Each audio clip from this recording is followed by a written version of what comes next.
जय हिंद मेरे प्यारे साथी। इस सेशन में हम लोग कोई पढ़ाई नहीं करने वाले हैं।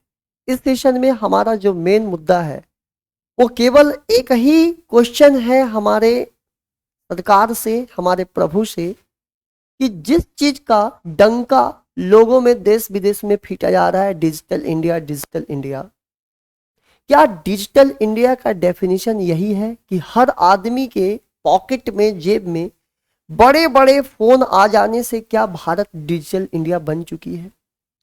डिजिटल इंडिया का सही शब्द में क्या मतलब है? लोगों के फोन में कुछ एप्लीकेशन इंस्टॉल हो जाने से क्या वो डिजिटल इंडिया के डेफिनेशन को फुलफिल कर रहा है?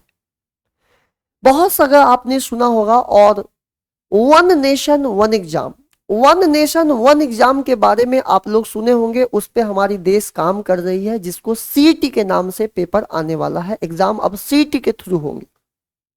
तो क्या सरकार इस बात पे ध्यान नहीं दे सकती है कि one nation one exam in a one shift, सारे लोगों का पेपर एक ही शिफ्ट में एक ही साथ सारे विद्यार्थी का पेपर कंडक्ट करवा दिया जाए, ताकि देश का जो डिजिटल इंडिया का सपना है वो भी पूरा हो जाए।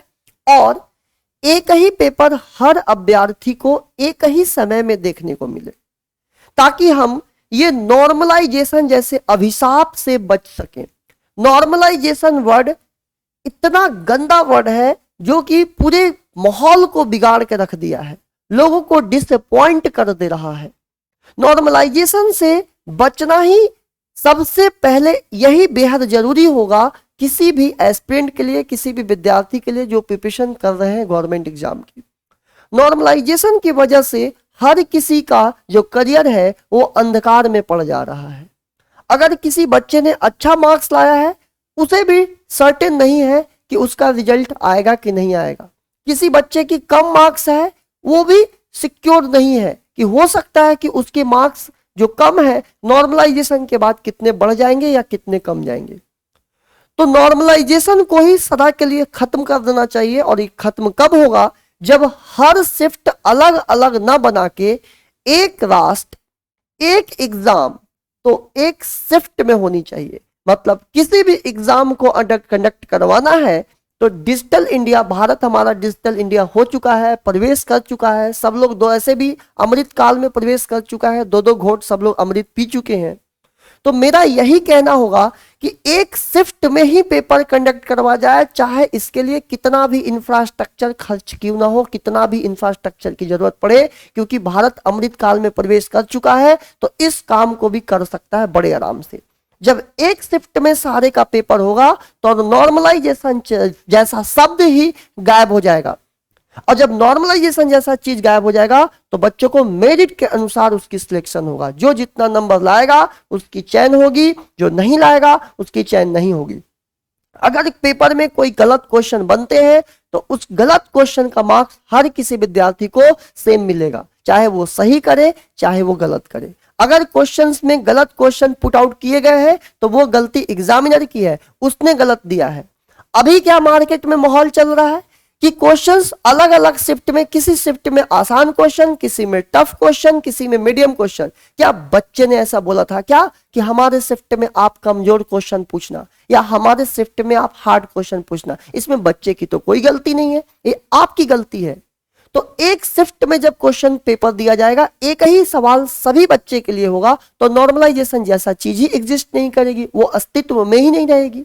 तो आपको इस तरह से अगर सिस्टम को चलाया जाए तो कहीं पर भी कोई भी चीज गलत नहीं होते दिख रही है, सब कुछ अपने आप सही होते चला जाएगा और बिल्कुल फ्री एंड फेयर, इतना साफ सुथरा, यहाँ पर साफ सुथरा बोल सकते हैं एग्जाम कंडक्ट होगा। जो मेरिट वाले बच्चे हैं, जो अच्छे अभ्यर्थी हैं, परिश्रमी अभ्यर्थी हैं, वो निकलते चले जाएंगे। जो परिश्रम नहीं है वो भी परिश्रम करने का प्रयास करेंगे, क्योंकि उनके पास एक ही रहेगा मकसद कि भैया हम अच्छा परफॉर्मेंस करेंगे तभी हमारा चयन होगा, और कोई अंधकार में नहीं रहेगा। इस तरह के जो अभी अंधकार हमारे मध्य प्रदेश में बना हुआ है कि कम वाले बच्चा, लड़की 71, 72, 74, 75, इस तरह के बच्ची जो मार्क्स लाई है उसका भी चयन नहीं हुआ है। जबकि एक ही शिफ्ट के दो बालक, एक का 62 मार्क्स है उसका चयन हो गया, जबकि 72 वाला उसी शिफ्ट का बच्चा बैठा हुआ 72 का नहीं आया।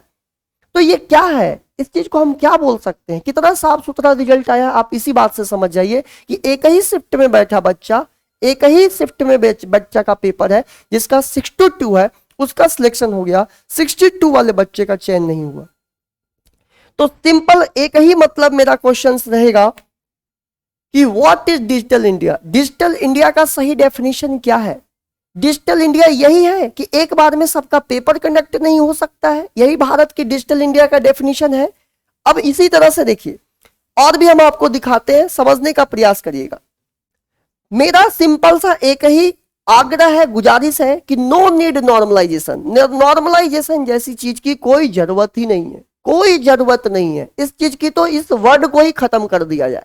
नॉर्मलाइजेशन को खत्म करने के लिए मैंने जो सुझाव दिए हैं उम्मीद करेंगे आप लोग को भी बहुत पसंद आए होंगे। अगर वीडियो पसंद आया हो तो इस वीडियो को इतना ज्यादा फैलाइएगा ताकि ये दिमाग तक, उनकी दिमाग तक पहुंचे जो अभी दिमाग बंद करके बैठे हुए हैं कि नॉर्मलाइजेशन एक अभिशाप है, विद्यार्थी को डिसअपॉइंट करने का एक तरीका है। यही नॉर्मलाइजेशन करप्शन को बढ़ावा देने का एक फर्टाइल ग्राउंड है। यही नॉर्मलाइजेशन अपने फेवरेटिज्म को इंक्रीज करना और जो फेवरेटिज्म नहीं है उनको दबाने का एक अच्छा माध्यम है। यही एक नॉर्मलाइजेशन ऐसा वर्ड है जिसे मन चाहा मनमाना अपनी मनमानी से किसी को दौब देने का एक अच्छा फर्टाइल माध्यम है। यही नॉर्मलाइजेशन एक ऐसा माध्यम है जिससे जिसके घर में नौकरी है उसी के बच्चों को सिलेक्शन देने का एक माध्यम है। यही नॉर्मलाइजेशन एक ऐसा माध्यम है जो कि गरीब वर्ग के लोगों को और नीचे और अमीर वर्ग के लोगों को ऊपर बढ़ाने का एक माध्यम है। इसके इतने सारे हैं कि मैं कंटिन्यूअसली 1 घंटा तक इस पे केवल नॉर्मलाइजेशन के बारे में बता सकता हूं, लेकिन समय सीमा थोड़ी सी कम है।